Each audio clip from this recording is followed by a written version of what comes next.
E aí, pessoal, tudo bem? Nesta quinta-feira, 25 de junho, completa-se 25 anos do histórico gol de barriga do Renato Gaúcho. O gol que decidiu o Campeonato Carioca de 1995, numa decisão contra o Flamengo, nos minutos finais, no Maracanã lotado e debaixo de muita água, o Fluminense consegue esse título, que fica como um título histórico do Flu, um jogo histórico do Flu, um jogo histórico do Maracanã. Foi um dos grandes momentos da história do Maracanã. Podia fazer um vídeo só falando desse gol, desse jogo, tudo. Mas, na verdade, há um contexto muito maior em torno disso. Aquele campeonato foi um campeonato legal para todo mundo. Foi um campeonato carioca diferente. Um campeonato carioca que estava tentando se reerguer depois de um período de baixa. E até por isso ajudou a tornar aquele gol do Renato ainda mais histórico, fazer com que ele tenha ainda mais apelo.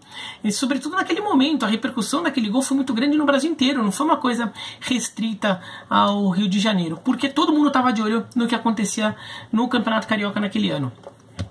O futebol carioca vinha em baixa naquele começo, naqueles anos anteriores ali, 93, 94. Porque em 92 o Rio faz a final do Brasileiro. No primeiro semestre, né, então foi no meio do ano, a final entre Botafogo e Flamengo. O Flamengo é campeão. O Vasco foi terceiro colocado, né, foi um ano em que o Rio de Janeiro dominou. Foi a única vez na história que os 3 primeiros colocados do Brasileiro foram do Rio de Janeiro. E naquela final cedeu uma parte do alambrado do anel superior do Maracanã. Vários torcedores do Flamengo caíram e alguns morreram. Com isso, criou-se uma comoção e todo mundo foi lá. Então resolveram fazer o que devia fazer, que é manutenção do Maracanã. Descobriram um monte de irregularidade, vários problemas estruturais do Maracanã, que teve que passar por uma longa reforma, ficou muito tempo fechado. Com isso, o futebol carioca perdeu muito de sua receita, né, porque a bilheteria era uma receita muito importante dos clubes naquela época. Dinheiro de TV estava ganhando importância, mas ainda era pouco, e patrocínio de camisa também. E no Rio de Janeiro só o Vasco tinha um esquema legal de estádio, já tinha São Januário, já há décadas, tudo, e era um estádio legal. Mas os outros times não jogavam em São Januário. O Botafogo jogava em Caio Martins. O Fluminense ainda fazia jogo nas Laranjeiras, né? O Flamengo tinha chegado a fazer jogo na Gávea, mas vai buscar Juiz de Fora, também usa Caio Martins, e vai indo do jeito que dá. Não existia o Estádio da Cidadania lá, o Raulino de Oliveira do Volta Redonda, quer dizer, existia, mas não nos modos atuais, era um estádio mais antigo. Não tinha o Estádio do América, né, na Baixada Fluminense, que é um estádio que depois, quando é inaugurado, é um estádio melhorzinho, que chega até a receber alguns jogos de times grandes. Então o Rio ficou meio sem estádio, né, para alguns clubes.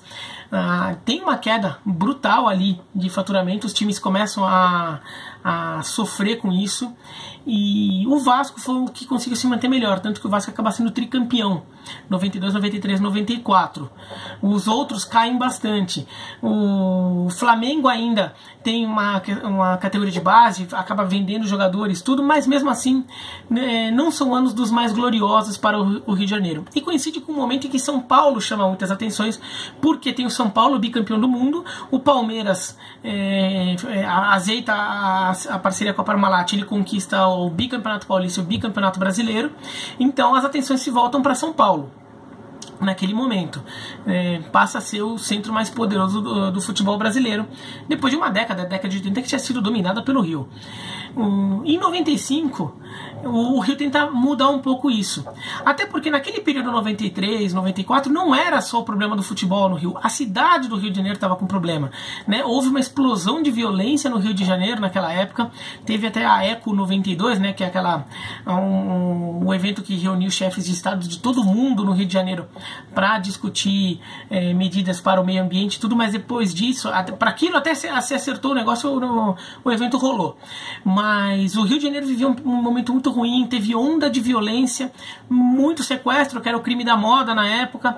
Então o Rio estava muito em baixa, né? E o Campeonato Carioca de 95 entrou um pouco na onda do espírito de recuperar o orgulho do Rio de Janeiro. Tanto que, quem for ver o lance do gol do Renato Gaúcho vai ver que o Fluminense tinha um patrocínio nas costas, Ame o Rio, o O era o coração, né? Ame o Rio. Por quê? Porque era um movimento que os cariocas tinham criado para recuperar a autoestima do Rio de Janeiro, para que a população se unisse e ajudasse o Rio de Janeiro a se construir depois de um período muito ruim da cidade do Rio de Janeiro. E o Fluminense, que não tinha patrocínio, entrou na onda e ficou com patrocínio Ame o Rio. O Flamengo acaba sendo o grande animador do campeonato, a fagulha aí que cria todo o incêndio, no bom sentido, no futebol carioca naquele ano de 95, porque é o ano do centenário. Não era comum um clube brasileiro fazer 100 anos, foi o primeiro naquele lá. Então ele quis fazer algo todo especial, né? Montar um time todo especial e voltar a ser o time mais forte do Brasil, no momento em que o domínio estava com São Paulo e Palmeiras. O Kleber Leite tinha sido eleito presidente do Flamengo e faz uma coisa que não era muito comum na época, não se falava tanto nesses termos. Sempre aconteceu de ter gente lá que fica botando dinheiro, benemérito, sei lá o que, empresário, tudo, mas não com os termos que o Flamengo arranjou, de investidores, engenharia financeira, né, um consórcio de empresas para bancar contratações, né, com isso o Flamengo iria financiar a contratação de jogadores em troca de espaço que anunciantes teriam e em troca também de eventual revenda que os jogadores tivessem no futuro. Depende de cada caso, né? Daí o Flamengo vai lá e contrata o Romário. Todo mundo fala muito do ataque dos sonhos, né? Sávio, Romário e Edmundo em 95, mas esse ataque dos sonhos se forma para o segundo semestre. O Edmundo não estava no Flamengo, no Carioca. O Edmundo estava no Palmeiras ainda. Então era só Sávio e Romário. O Sávio, que já era da base, que tinha ficado lá, e o Romário. O Romário é contratado do Barcelona. O Romário dá uma forçada de barra também, para o Barcelona dar uma facilitada, tudo, mas foi uma contratação muito grande. Foi a maior contratação do futebol brasileiro em todos os tempos, não em valores, mas em impacto. Porque o Flamengo tinha acabado de contratar o melhor jogador do mundo no momento. O Romário, 6 meses antes, tinha sido a grande estrela da Copa do Mundo. Um ou 2 meses antes, ele tinha sido eleito pela FIFA o melhor jogador do mundo naquele ano. E daí ele vai para o Flamengo, ele troca o Barcelona e volta para o futebol brasileiro. Isso era muito grande, né? Então tenta projetar o que seria isso, né? Algum clube brasileiro hoje contratar o melhor jogador do mundo. Então foi o que o Flamengo fez com o Romário. E o Romário ainda era um jogador muito identificado com o Vasco, não com o Flamengo. Mas não foi só o Romário. A gente lembra muito do Romário, do Edmundo, mas o Flamengo montou um time muito forte para aquele ano, com muitos investimentos, né? O Flamengo contratou o Branco, né? O Branco 6 meses antes era campeão do mundo com a seleção brasileira. O Branco estava no Corinthians, foi vice-campeão brasileiro com o Corinthians. O Flamengo foi lá e tirou o Branco do Corinthians, né? O Flamengo tinha o Marquinhos, já que é um meia formado na base, que era muito bom, acabou não explodindo tanto, mas também era um jogador muito interessante. Contratou o Jorge Luiz, que era um bom zagueiro, assim, talvez não fosse um jogador de seleção brasileira, mas era um bom zagueiro, era uma contratação tida como uma contratação interessante. O Gelson Baresi. Então o Flamengo montou um time forte para aquele campeonato. O Vasco já tinha um bom time, era tricampeão brasileiro, tricampeão carioca, estava querendo conquistar um tetra inédito.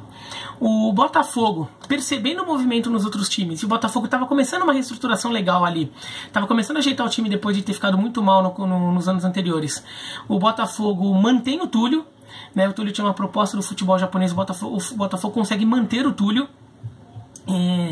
E ainda contrata o Adriano Gerlin, que tinha sido destaque da seleção brasileira na base, campeão do mundo sub-20, promessa do Guarani, que acabou não se confirmando, também tinha passado pelo São Paulo, mas era um jogador de muito talento. O Botafogo foi lá e contratou.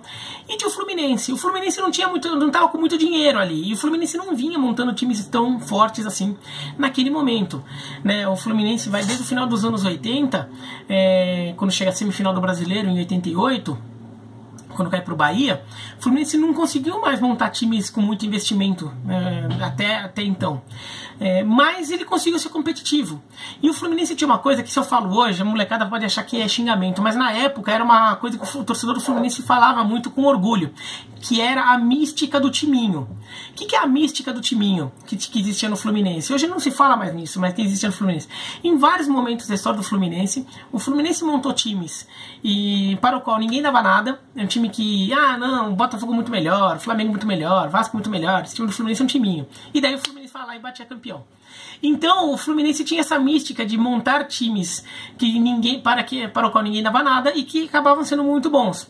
E nesse momento ali, depois lá no final dos anos 80 até 95, o Fluminense teve algumas boas campanhas com timinhos, né, com times despretensiosos inicialmente, como o time semifinalista do Campeonato Brasileiro de 91 e o time que chega até a final da Copa do Brasil contra o Inter, uma final que até hoje o torcedor do Fluminense reclama demais da arbitragem. O Inter acaba campeão no Beira-Rio. Então o Fluminense ele conseguiu ser competitivo em momentos pontuais ali. E em 95 ele estava com mais um desses timinhos, né, com essa coisa do time econômico, mas botou uma graninha ali. Contratou o Ailton, que tinha sido campeão brasileiro pelo Flamengo em 87, ou não, naquele esquema de 87, daí depende do que você achar, eu já falei o que eu acho num outro vídeo, não vou discutir aqui.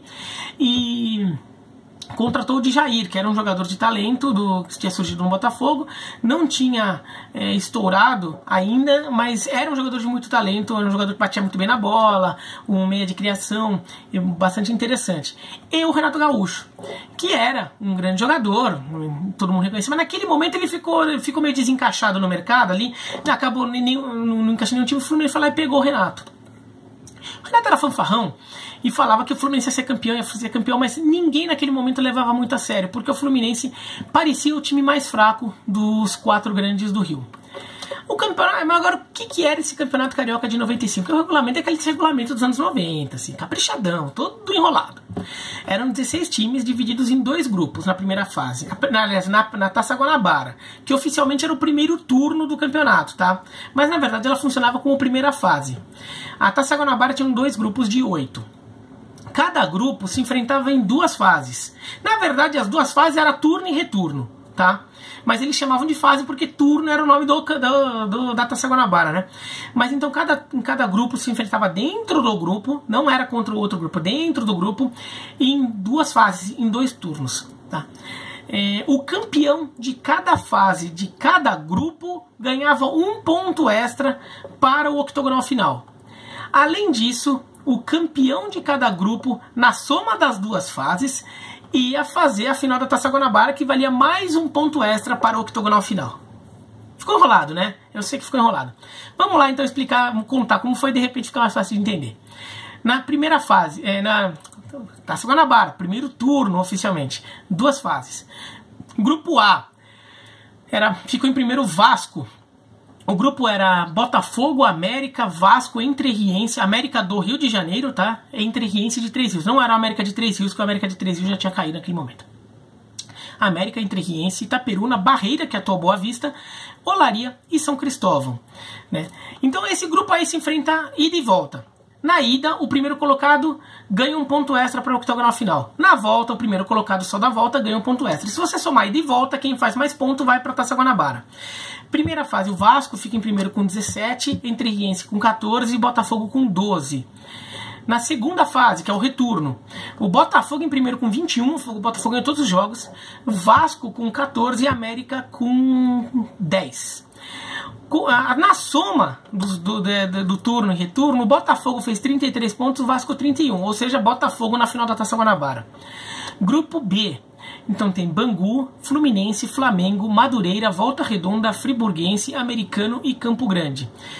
Na primeira fase, o Flamengo fica em primeiro com 17, Fluminense com 16 e Madureira com 15. Na volta, fica Flamengo em primeiro com 14, Volta Redonda em segundo também com 14, mas saldo de gols pior, e em terceiro Fluminense com 12. Na soma, é claro que ficou o Flamengo, né? Ganhou o turno e o retorno, fica com o Flamengo foi para a Taça Guanabara. Então o Flamengo leva o turno, né, a primeira fase e a segunda fase do grupo, então leva já 2 pontos extras para o octogonal final. E foi jogar a final da Taça Guanabara e ganha do Botafogo por 3-2. 3 gols de Romário contra 2 gols do Adriano Gerlin. Então o Flamengo vai para o octogonal final com 3 pontos de extra já. O time já começa com 3 pontos. Botafogo e Vasco com 1, os outros times com nenhum. Os outros times são Fluminense, América, Volta Redonda, Bangu e Entrerriense. Esses vão com nenhum ponto. Então, o cenário já se desenhando para o Flamengo, que era o favorito do campeonato, tinha investido muito mais, tinha o Romário, o melhor jogador do mundo, o Roger, por exemplo, o goleiro, era o goleiro de seleção de base, era tido como um dos goleiros mais promissores daquela geração. Então era um Flamengo, tinha o Branco, campeão do mundo também, então era um time muito forte. Na primeira rodada do octogonal final, o Flamengo mete 6-0 no Entrerriense. O Fluminense empata com o América. O Botafogo vence o Bangu por 3-1 e o Vasco vence o Volta Redonda por 3-0. Na segunda rodada, o Botafogo vence o Clássico contra o Fluminense por 1-0. O América perde em casa para o Flamengo por 3-1 e o Bangu fica no 1-1 com o Vasco. Ou seja, olha como fica a classificação. O Flamengo vence os dois jogos, que já partiu com 3. O Flamengo tem 9 pontos. Daí só vou falar a pontuação dos 4 grandes. O Flamengo tem 9 pontos. O Botafogo tem 7 pontos. O Vasco tem 5 e o Fluminense tem 1. Ou seja, o Flamengo já tem 8 pontos a mais que o Fluminense em 2 rodadas. Era uma situação ali que as pessoas já meio desenganavam o Fluminense. Já se imaginava que o Fluminense era um time teoricamente mais fraco que os outros 3 e já estava 8 pontos atrás do líder, 6 pontos atrás do vice-líder, o Botafogo. Então o Fluminense estava ficando para trás. Só que daí tem um jogo muito importante nessa campanha, eu estou falando isso para mostrar o tamanho da arrancada do Fluminense. Porque o Fluminense faz 3-2 no Vasco na terceira rodada, um jogo muito importante para aquela campanha, um jogo também decidido no final e que acaba mudando muito o ambiente lá no Fluminense, né? E até a forma como as pessoas passaram a ver o Fluminense, porque o Fluminense engata mais 3 vitórias importantes, vence o Volta Redonda, vence o Entrerriense, ou seja, mantém o embalo, e daí mete 4-3 no Flamengo. E daí, quando mete esse 4-3 no Flamengo, não só a diferença de pontos diminui bruscamente, porque o Flamengo tinha aberto 8, mas nesse período o Flamengo empata com o Bangu e perde do Botafogo, e empata com Volta Redonda, ou seja, o Flamengo queimou a gordura rápido, o Fluminense encosta. E ficou embolado, porque o Botafogo, que poderia ter arrancado, e até porque ganha do Fluminense e ganha do Flamengo, o Botafogo perde do Vasco. Então embolou os 4. Os 4 voltam a ficar embolados, né? E além disso, um fator extra. O Flamengo era favorito, ganhou o grupo B em cima do Fluminense no turno e no retorno, e ganhou a Taça Guanabara. Mas o Flamengo não tinha vencido o Fluminense no ano. Empatou 0-0 no primeiro jogo, perdeu por 3-1 no segundo jogo e agora perdia por 4-3. O Flamengo não encaixava o jogo com o Fluminense. O Flamengo tinha um ataque muito bom, mas a defesa era muito fraca, tomava muito gol, era uma defesa insegura, e o Fluminense comprou a ideia do Gelson. E o Flamengo extra, eu falei do elenco do Flamengo, o Flamengo era o Luxemburgo técnico, tido como o grande técnico do Brasil, ali depois do Tele Santana. O Luxemburgo era o técnico do Flamengo, então o Flamengo ali com investimento pesado, tudo, o melhor técnico também, aquelas coisas. O Fluminense com o João Santana, os jogadores compraram a ideia do João Santana, né, fez um time que aceitou a ideia de ser um time operário, um time que todo mundo trabalhava ali pelo conjunto, todo mundo se esforçava, um time que aceitou a ideia de ser o patinho feio e usava isso até como um alimento ali dentro de campo, né, como uma força que teria. E nisso foi passando responsabilidade para o Flamengo, porque o Flamengo não batia o Fluminense. Então o Flamengo começa a ficar com isso, com esse problema de o Fluminense ser o time que o Flamengo não consegue superar. Depois disso, o Fluminense continua numa boa arrancada, vence Bangu, vence América, empata com o Botafogo, vence o Bangu de novo, empata com o Vasco. E esses 2 empates nos clássicos acabam atrapalhando o Fluminense, porque depois ele ainda vence Volta Redonda, vence Entrerriense. Chega na reta final, a tabela marca um Fla-Flu na última rodada. Então não foi uma final de campeonato, foi a última rodada do octogonal final. Mas era o jogo que definia. O Vasco ele foi perdendo fôlego ao longo dessa caminhada. O Vasco acabou não aguentando a corrida. O Vasco foi ficando para trás. O Botafogo se mantém na disputa até as rodadas finais. Só que na antepenúltima rodada, o Botafogo perde do Flamengo E na penúltima rodada o Botafogo empata com o Vasco. E então o Botafogo ficou para trás também. Então a briga fica entre Fluminense e Flamengo. Chega na última rodada, o Flamengo tem 32 pontos, o Fluminense tem 30, o Botafogo tem 27. Ou seja, o Botafogo já não alcança mais. O Botafogo vence o América, um jogo no sábado, foi antecipado. O Botafogo termina com 30 pontos. O Flamengo tem 32, o Fluminense tem 30 e tem o Fla-Flu na última rodada.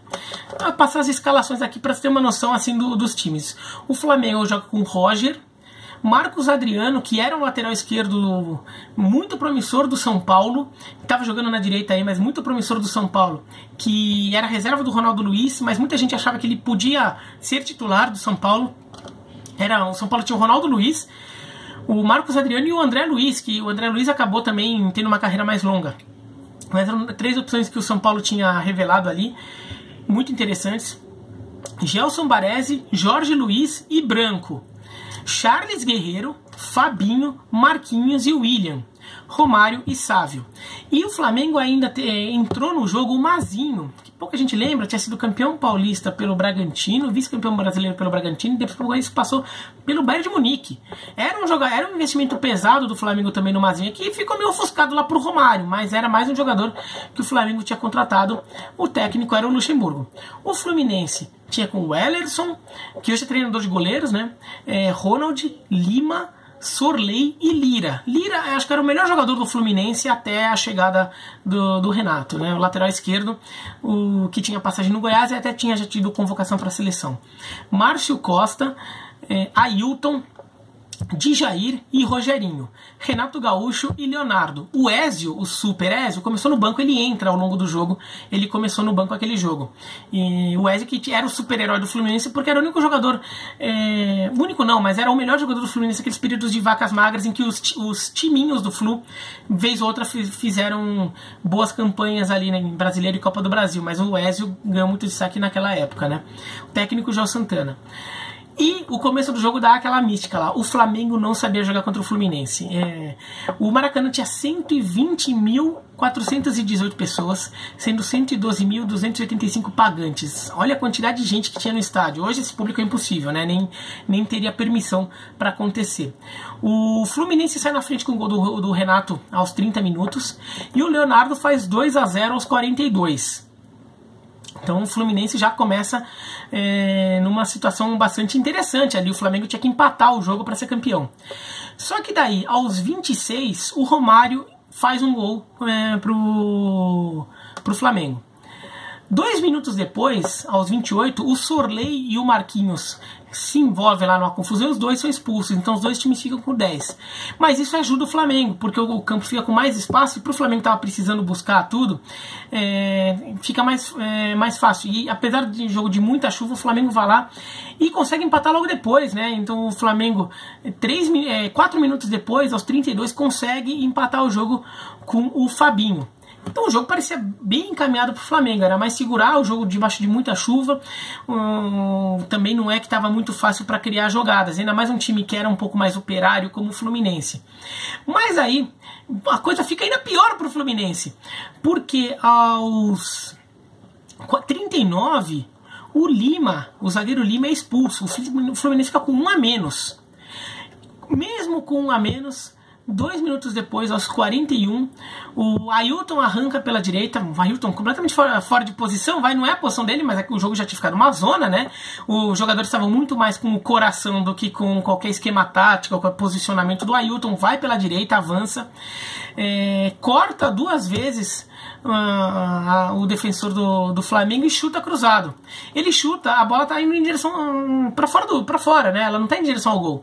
Só que o Renato Gaúcho tá lá no meio, ele dá aquela ajeitadinha ali, né? A bola bate na barriga dele e entra no canto do Roger. O Fluminense faz aos 3-2 aos 41.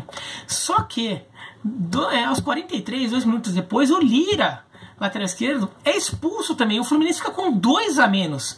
E o Flamengo ali ainda tem alguns minutos para conseguir um empate com 2 jogadores a mais.